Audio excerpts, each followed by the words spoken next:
nation. No donation, no salvation. And remember, respect is everything. And we're back, and today we're doing another Diecast haul.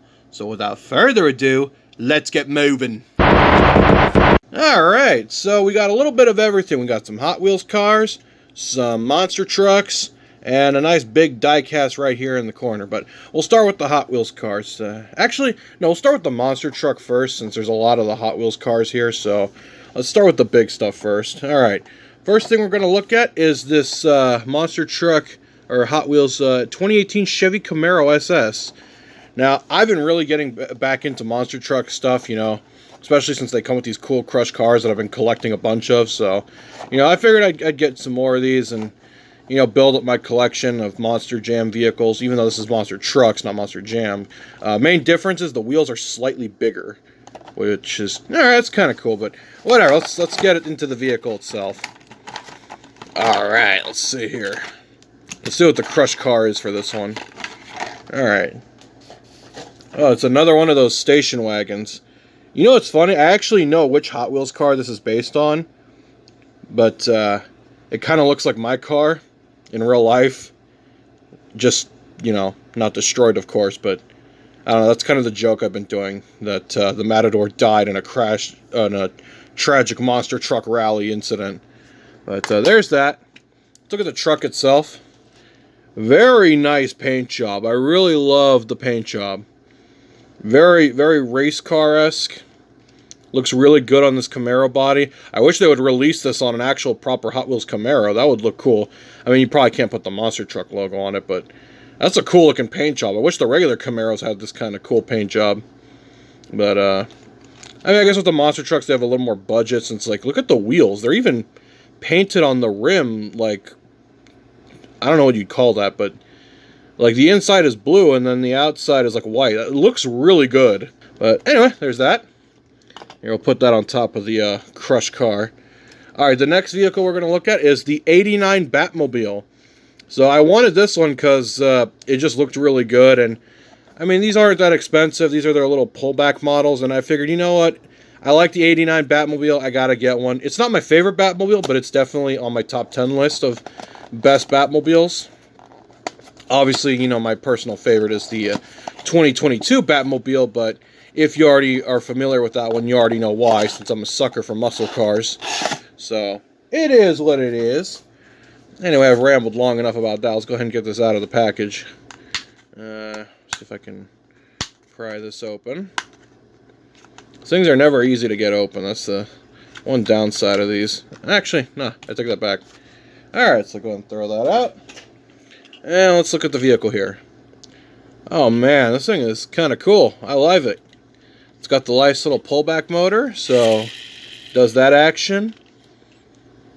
The wheels look good on it, and it's got the little opening canopy. Or at least I think that's what it does. Let me see here. I think it's supposed to open. Okay, we're back. I was able to get it open. I had to shove a little piece of cardboard in there and just kind of pry it open. But it does click into place, which is really nice. So I guess if you had a small enough figure, you could technically put a Batman figure in there. Go ahead and click that back into place. Be very careful when you're opening that, by the way. You don't want to scratch the nice matte paint. But yeah, no, it's a pretty good looking vehicle. Yeah, alright, I like that one. Alright, now let's get to the Hot Wheels cars. Alright, we'll start with the goofiest one, because this one's kind of my favorite. The Duck and Roll in this very interesting paint job. So it's got like some crazy looking rainbow stuff going on. And it's apparently glow in the dark. So, alright, cool. Alright, let's see here. So he's supposed to glow in the dark. Let's see if we can get him to glow in the dark. I mean, it kind of works. I don't know. I'd probably have to turn all the lights off, but I'm not going to bother with that. That's just too much effort right now. So, alright. I mostly bought this because it was a nice, silly vehicle that I could do some fun things with. Alright, next car. One of my personal favorites. The Aston Martin Vanquish. So this appears to be based on, I assume, an older model Aston Martin, just from the looks of it. But, I mean, it looks really nice, so I'm going to go ahead and open this up. Alright, get you open. Let's take a good look at you.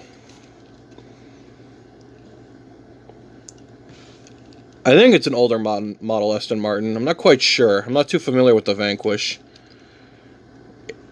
It looks nice, though. It's a very pretty car. Very nice.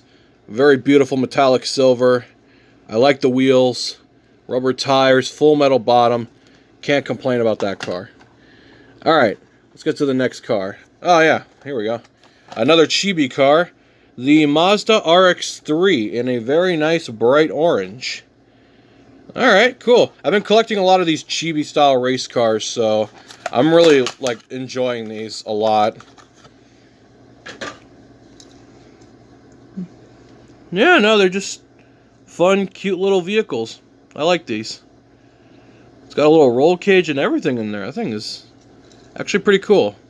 I keep these ones separate in their own little box, so that's always fun. Alright, next car, and one of my personal favorites, the Porsche 904 Carrera GTS. A very Ford versus Ferrari style looking sports car, even though it's a Porsche, but this is definitely like a Le Mans style racer, but it looks really good. I think I have another one in like a yellowish tan color with a white bottom, but it is quite pretty indeed. I love the blue and the silver. It just looks amazing. I love the clear headlights. Those are very pretty. Very nice car. I really like that one a lot. Alright, next car, or truck in this case, 1968 Chevy C10. Very simple box truck. I think I have an RC truck of this. It was a little mini crawler, but I replaced the Chevy C10 body with a muscle car body. But I covered that in a separate video. But anyway, let's take a look at the truck here. Alright. I don't know why Matchbox are always so annoying to get open. Alright, let's take a look here. It's in a very nice gold paint job. Very big bed. You can put some stuff in there. Nice wheels. Got the hubcap style rims. Very lovely painted detailed grille. Taillights. Yeah, this one's actually really well detailed. They actually did a good job on that one. I kind of wish I had gotten more of them, but they only had one, so screw it. Here, let's get the one duplicate out of the way. So I got another Corvette C6. I wanted another one because I saw another one, and I reviewed this in the last haul. So now I have a spare that I can put on Hot Wheels tracks and stuff. I still need to do some videos with that GoPro car I have. But anyway, let's take a good look at this thing. Yeah, no real complaints with this one. Paint job seems clean. If I remember correctly, the last one was a little messier. Although I could be wrong. Yeah, I think the stripe here was a little suspect. I'm actually not quite sure. I think they're both fine, but I'm gonna put the older one in the duplicates pile for now. But let's see. All right, next vehicle is a Mercedes-Benz Unimog 1300L. Good lord, it just rolls right off the tongue. Very big style carrier truck of sorts. Alrighty. Some kind of insane off-roading machine. I mean, it's Mercedes. I mean, I would only expect, you know, luxury cars and such, but this is kind of a nice contrast from what they normally do. Yeah, this thing is crazy looking. It's cool, though. I like the spare wheels in the back. That's also nice. It's got the muddy tires. It's always cool. And finally, in the last vehicle, the Renault Espace F1. It looks like a riced-out minivan, I'm going to be honest, but that's kind of what's cool about it. I don't know anything about this vehicle other than it looks like a pimped-out minivan. Something that I would have, like, Pimp My Ride or whatever, but I mean, it's cool. It's unique. It's interesting. I'm definitely going to put this in the JDM pile, because this is definitely the kind of thing you would see, like, in the background, like a guy who's not actually part of the racing, but is just there to, you know, just hang out and bring out his customized vehicle. Because the thing about the JDM scene is not always about racing. It's always, you know, about the customization of the cars themselves. And I guess you could consider this kind of like their version of Laura. I don't know. I'm just rambling about nothing. But anyway, that's all the vehicles I have to look at. I hope you all enjoyed. And until next time, you all have a good one. Hallelujah! Another soul saved!